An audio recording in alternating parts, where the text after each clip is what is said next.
नमस्कार दोस्तों, मैं आज आपको एक बहुत सुंदर चुटकुला सुनाने जा रहा हूँ जिसे सुनकर आप भरपूर हंसेंगे और हंस हंस कर उसका खूब आनंद लेंगे।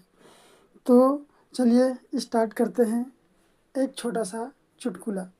तो दो व्यक्ति थे, दो दोस्त, दोनों बहुत आलसी थे। ये थोड़ा बहुत पहले की बात है, जिस समय पैदल चलने या साइकिल चलाने वाली जनरेशन चल रही थी। तो दो दोस्त थे, दोनों पैदल कहीं मेला जा रहे थे और वो दोनों बहुत ही आलसी थे। और रास्ते में एक जगह आम का पेड़ आया, वहीं पे वो दोनों आराम करने लग गए, थक कर आराम करने लग गए। तो आराम करते करते उन्होंने देखा कि एक पका हुआ आम नीचे गिर गया। तो पहला बोला कि भाई जाओ ना, उस आम को ले आओ और उस उसको हमें खिला दो। तभी दूसरा बोला नहीं है, मैं नहीं खिलाता, आप ही जाओ लाओ और खिला दो। फिर तभी उधर से एक साइकिल में एक आदमी मेला जा रहा था।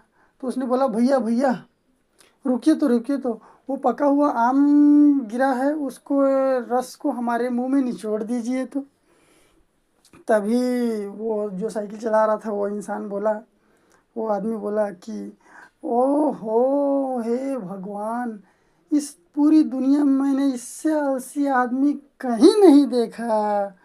इतना आलसी है ये आदमी कि पका हुआ आम सामने गिरा पड़ा है, उसको उठा के अपने मुंह में रस को नहीं निचोड़ सकता। ओहो हो। तभी उसका दोस्त बोला, हाँ भैया ये साला बहुत ज़्यादा आलसी है, बहुत ही ज़्यादा आलसी है ये। जब उतने समय कुछ देर पहले कुत्ता आके मेरे मुंह को चाट रहा था, तो मैंने इसे बोला कि भाई इसे भगा दे, तो इसने नहीं भगाया उसको। इतना ज़्यादा आलसी है ये। ओ हो। तभी वो साइकिल वाला भैया उसके बातों को सुन के वो पता नहीं इतना हंसे, इतना हंसे कि वो हंसी से फूला नहीं समाये। क्यों? क्योंकि भैया जो आम के रस को अपने मुंह में निचोड़ने बोला था वो तो आलसी था ही, लेकिन उससे ज़्यादा आलसी कौन निकला है? उसका दोस्त। तो दोस्तों ये था मेरा पहला चुटकुला। अब एक और दूसरे चुटकुले की ओर चलते हैं। एक बार की बात है, अमेरिका वालों ने भारत पर नज़र डाली और बोला, अरे यार भारत में तो दो ऐसे राज्य हैं जो बहुत पिछड़े हुए हैं, एक बिहार और दूसरा उड़ीसा। तभी अमेरिका वालों ने बोला कि आप, भारत के प्रधानमंत्री से बोला कि आप हमें एक साल के लिए बिहार दे दो, आप हमें एक साल के लिए बिहार दे दो, हम एक साल में बिहार को अमेरिका बना देंगे, अमेरिका जैसा बना देंगे।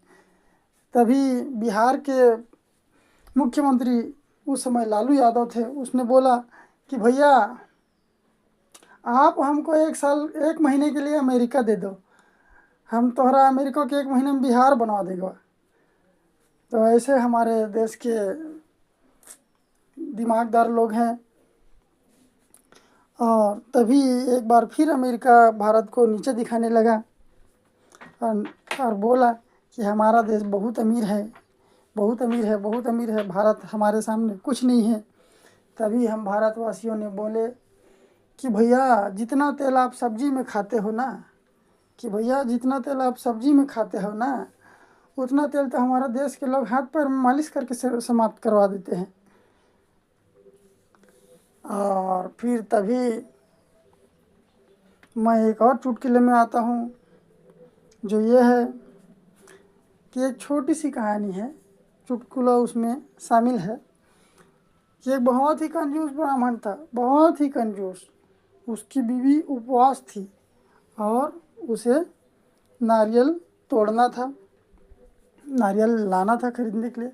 उसने अपने पति को बोला कि जाइए जी नारियल लेके आ जाइए मेरे लिए। तो घर से 10 रुपये लेके निकला और पहले गांव के दुकान में जाके पूछा, भैया नारियल का क्या रेट दिए? तो उसने बोला 10 रुपये। तो बोला भैया इतना दूर पैदल आया हूँ, तो कम कीजिए, 8 रुपये लगाइए। तभी वो बोला ठीक है, 8 रुपये में आपको नारियल चाहिए तो दूसरा दुकान चले जाओ थोड़ा दूर। तो वो थोड़ा दूर और गया, उस दुकान में पूछा भैया नारियल क्या रेट लगाए। उसने बोला 8 रुपये। तो बोला भैया इतना दूर से पैदल आया हूँ, 6 रुपये लगाइए। तभी बोला 6 रुपये में चाहिए तो थोड़ा और दूर दूसरा दुकान है, वहाँ चले जाइए।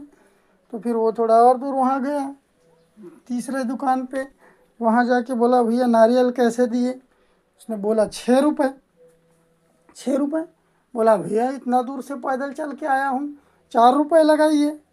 4 रुपये लगाना है तो आप थोड़ा और दूर, वो शहर पास में ही है, वहाँ चले जाइए। तो थोड़ा दूर पैदल और गया, शहर पहुँच गया। वहाँ बोला दुकान जाके भैया नारियल कैसे दिए। उसने बोला 4 रुपये। तो बोला भैया इतना दूर से पैदल आया हूँ, 2 रुपये लगाइए। तभी फिर दुकानदार बोला कि भैया 2 रुपये में चाहिए तो वो होलसेल वाला दुकान थोड़ा दूर और है, वहाँ चले जाइए, वहाँ आपको 2 रुपये में मिल जाएगा। फिर वो कंजूस ब्राह्मण फिर आगे गया और दुकानदार से बोला भैया नारियल कितने लगाए। बोला 2 रुपये। बोला भैया इतने दूर से पैदल आए हैं, इतने दूर से पैदल आए हैं, अब फ्री में दे दीजिए। तो नारियल वाला बोला भैया फ्री में चाहिए तो उधर नारियल का पेड़ है, जाओ चढ़ के तोड़ लो। तो वो बंदा गया, नारियल के पेड़ में चढ़ गया और नारियल तोड़ने के लिए एक हाथ से नारियल को पकड़ा, एक हाथ से पेड़ को पकड़े रखा। तो ये नारियल बड़ा मजबूत फल होता है, उसकी पकड़ बहुत मजबूत रहती है, तो नारियल एक हाथ से नहीं टूटा। उसने क्या किया, पैर में पेड़ को पकड़े रखा और दोनों हाथ से नारियल को पकड़ लिया तोड़ने के लिए और खींचकर नारियल को तोड़ने का प्रयास किया, लेकिन नारियल नहीं टूटा और उसका पैर छूट गया। अब वो नारियल के फल में झूलने लगा।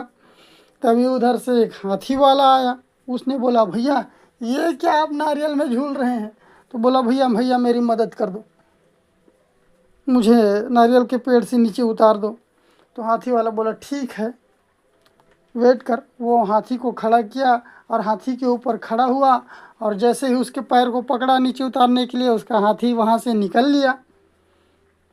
फिर क्या था, अब वो भी उसके नीचे लटक गया। फिर तभी उधर से ऊँट वाला आ रहा था। बोला भैया आप लोग क्या कर रहे हो ऊपर। तो बोला भैया भैया मदद कर दीजिए, मदद कर दीजिए, हमें उतार दीजिए नीचे। तो बोला ठीक है रुको उतारता हूँ। तो वो ऊँट को वहीं खड़ा किया, फिर वो उसके पैर को पकड़ा नीचे उतारने के लिए। तभी उसका ऊँट वहाँ से चल दिया। बड़ा ही अजीब बात हो गई। अब वही उधर ही से एक घोड़े वाला आ रहा था।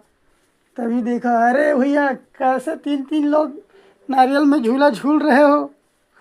तो बोला भैया प्रॉब्लम में आ गए हैं, बचाइए बचाइए। तो बोला ठीक है अभी मदद करता हूँ। फिर वो घोड़े को खड़ा किया, घोड़े के ऊपर खड़ा हुआ, उसके पैर को पकड़ा नीचे उतारने के लिए। तभी उसका घोड़ा भी चल दिया। अब ये चारों के चारों झूल रहे थे और ऊपर वाले का बहुत दर्द हो रहा था हाथ पैर। अब उसने बोला भैया अब मेरे से सहा नहीं जा रहा है। अब और फिर नारियल का वज़न भी ज़्यादा हो गया और उसका हाथ नारियल से फिसल गया और सब के सब नीचे गिर गए। और फिर वो आया और 2 रुपये में नारियल ख़रीदा और वापस अपने घर आया। अब वापस अपने घर आने पर उसने क्या देखा कि लाया नारियल को अपनी बीवी के हाथ में दिया कि ये लीजिए नारियल, अपना उपवास तोड़ लीजिए। तभी उसकी पत्नी बोली कि मैं तो गांव से ही नारियल मंगवाकर अपना उपवास तोड़ चुकी हूँ। तो ये था कंजूसी का नतीजा। इंसान को हद से ज़्यादा कंजूस नहीं होना चाहिए। ये था हमारा आज का मज़ेदार छोटे छोटे चुटकुले, जिसको सुनकर आपको हंसी आई होगी, यही उम्मीद करता हूँ। तो ऐसे ही हंसी भरे चुटकुले सुनने के लिए मेरे चैनल को लाइक शेयर और सब्सक्राइब ज़रूर कीजिएगा। धन्यवाद, बहुत बहुत धन्यवाद। धन्यवाद दोस्तों।